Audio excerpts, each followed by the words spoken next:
Voilà.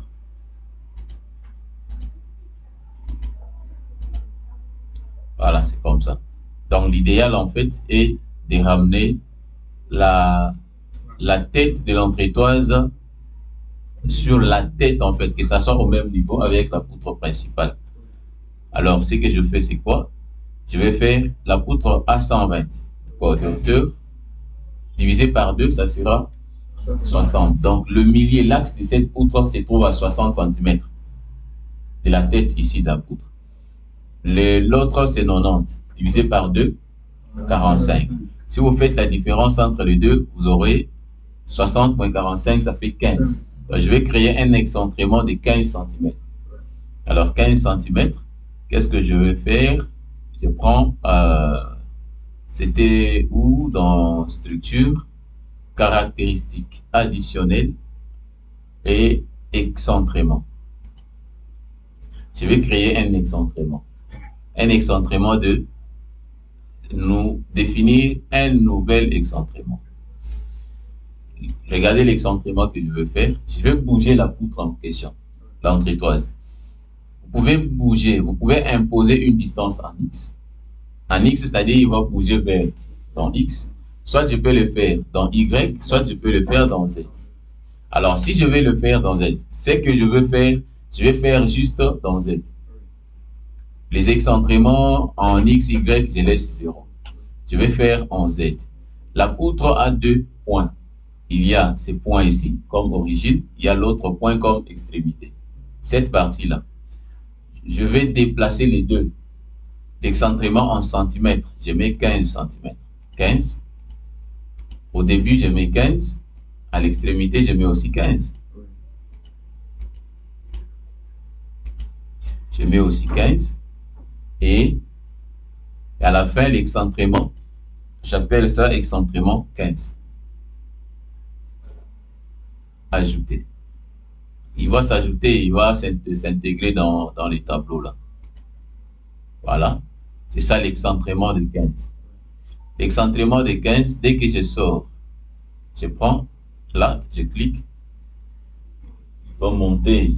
Tu vois, il s'arrange pour arriver là-bas. Je peux faire la même chose. Tu vois. Tout comme je viens, je sélectionne ça. Le numéro doit entrer à l'intérieur. Là, là, là, et là, là.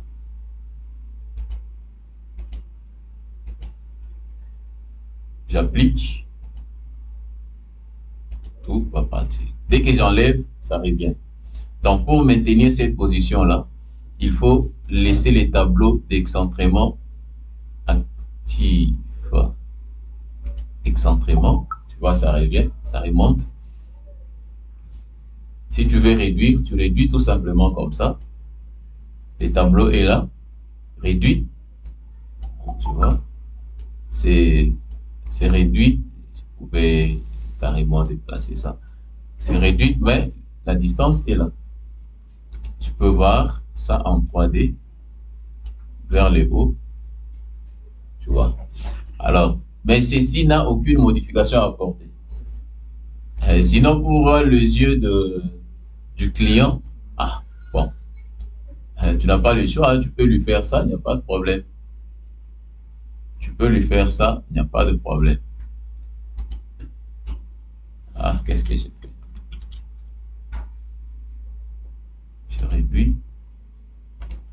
Donc, ça n'a aucune modification que ça va apporter dans tes histoires. Donc, je crois que c'est comme ça. Mais regarde maintenant, dès que je réduis les épaisseurs, je dois réduire aussi l'épaisseur de la dalle pour que vous voyez un tout petit peu, je désactive. Voyez ce qui s'est passé.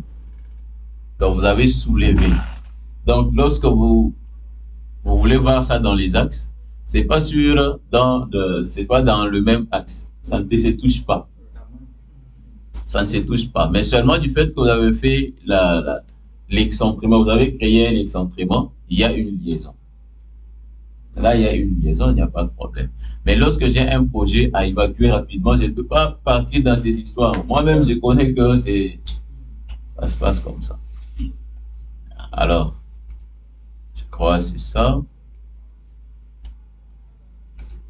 Attribut, épaisseur et F. OK. Et puis, voilà. C'est comme ça. J'enregistre encore. J'enregistre encore la deuxième vidéo.